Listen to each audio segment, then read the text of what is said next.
Bienvenue sur DZVet 360, la page Facebook, pour tester vos connaissances en médecine vétérinaire. Solution de la question EQ 769. L'image montre un poulain de 2 mois présentant une anomalie au niveau des membres. Quel est le nom de cette anomalie? A. Arthrose. B. Varus du carpe. C. Arthrite septique. D. Valgus du carpe. E. Kyste osseux sous-chondral.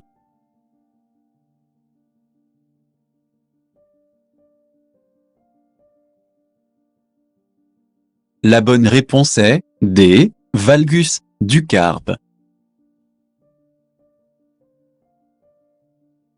Explication.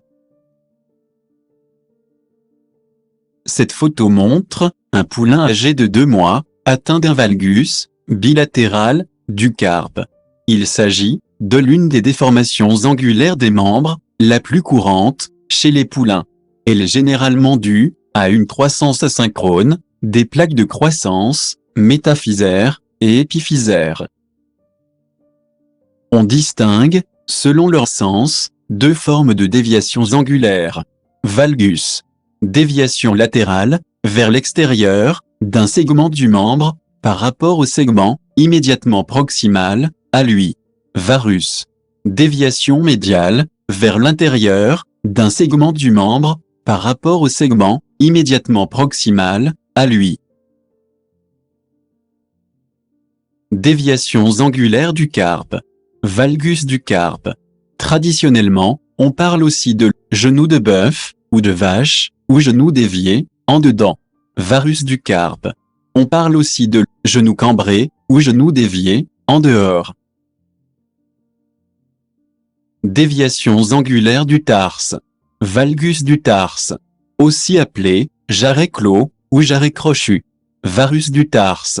Ou encore, jarret cambré, ou jarret trop ouvert. Le cheval est alors qualifié de bancal. Déviations angulaires du boulet. Valgus du boulet. Le cheval est alors dit serré des boulets. Varus du boulet. Le cheval est alors dit ouvert des boulets.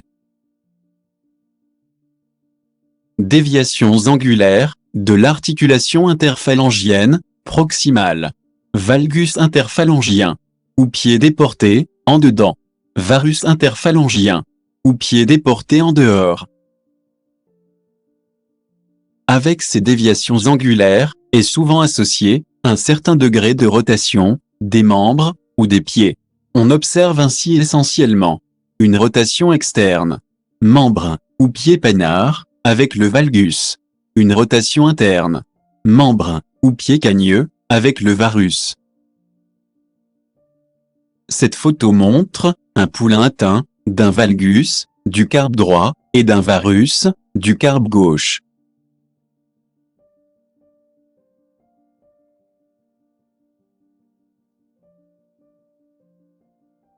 Étiologie des déformations angulaires. Des étiologies congénitales. Laxité des structures périarticulaires, plus retard d'ossification. Des étiologies acquises.